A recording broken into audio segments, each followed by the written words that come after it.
जय मसीह की। प्रभु के नाम की स्तुति हो। आज के मनन के लिए एक वचन मैं पढ़ना चाहता हूँ। उत्पत्ति पुस्तक अध्याय 1 का पहला आयत से पढ़े। ऐसा लिखा वहां, आदि में परमेश्वर ने आकाश और पृथ्वी की सृष्टि की। बाइबल परमेश्वर कौन है करके मनुष्य की भाषा में वर्णन किया गया एक पवित्र किताब। ये किताब एक धर्म ग्रंथ नहीं है, बल्कि सच्चा जीवित परमेश्वर के बारे में मनुष्य की भाषा में वर्णन किया गया है।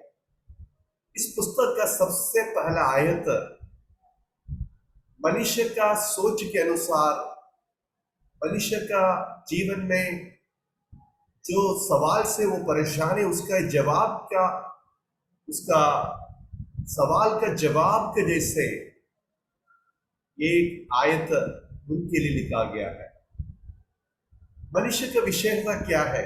मनुष्य साधारण जीव जंतु के जैसे नहीं है। मनुष्य को सिर्फ बुद्धि और तर्क युक्ति है। कोई भी चीज विश्वास करना है तो उन्हें उसके लिए रीजंस का जरूरत है। तो वो तर्क करते हैं, रीजनिंग करते हैं। कैसे वो सोचते हैं?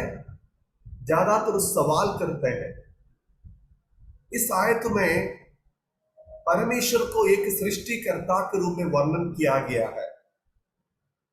और जब परमेश्वर सृष्टि करता है तो मनुष्य के मन में सवाल आता है। सबसे पहले सवाल आता है, कब सृष्टि किया है? बाइबल कहते हैं आदि में। दूसरा है, कौन सृष्टि किया है?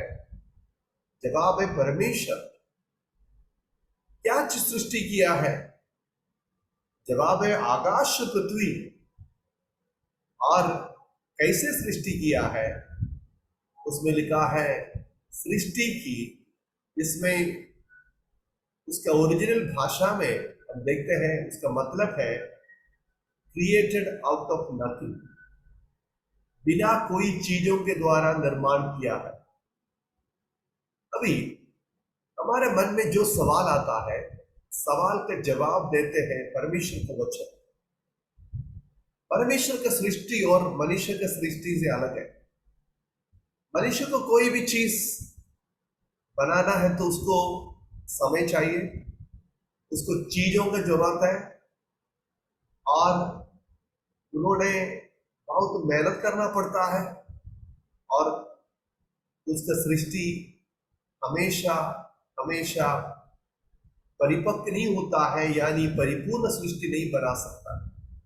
लेकिन परमेश्वर की सृष्टि को देखे, परमेश्वर समय से सीमित नहीं है, कोई वस्तुओं से सीमित नहीं है, कोई जगहों से सीमित नहीं है।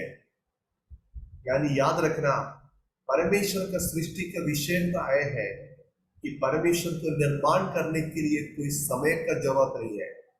दूसरा, परमेश्वर को बनाने के लिए आकाश पृथ्वी को परमेश्वर ने बनाया, जहां हम रहते हैं।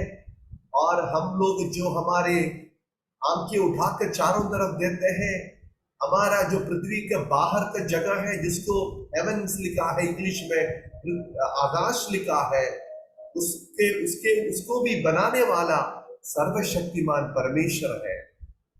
ये परमेश्वर इस चीजों को कैसे बनाया?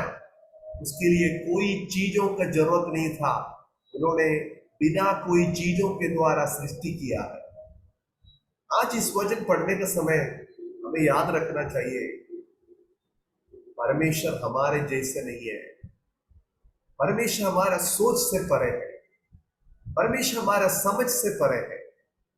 परमेश्वर का सृष्टि अनोखा सृष्टि है। वो आदि में सृष्टि किया। आदि मतलब कब है, हम सोच नहीं सकता है। परमेश्वर कौन है, हमारा दिमाग में हम लोग पूरी से समझ नहीं सकता है। और आकाश पृथ्वी जहां हम रहते हैं, इसको कैसे बनाया, इसके बारे में हमको सोच नहीं सकता है। और बनाने का कारण उन्होंने बाइबल का परमेश्वर के वचन में ऐसा लिखा है, उनको बनाने के लिए कोई चीजों का जरूरी नहीं था। ये कैसे हो सकता है?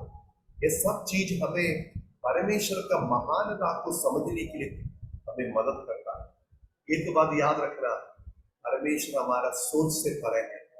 हम लोग आंखों से जो देखते हैं वो नहीं, हमारा परमेश्वर महान है, वो बात ही शायद से हम समझ सकते हैं। आज सुबह हमारे जीवन को जरा देखें, ये परमेश्वर के साथ आप रिश्ता बनाए हैं, ये परमेश्वर का महानता को हम समझ लिए हैं।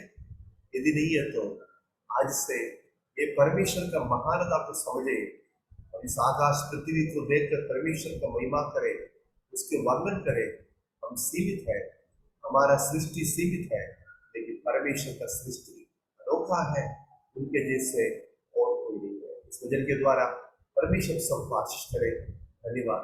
जय मसीह।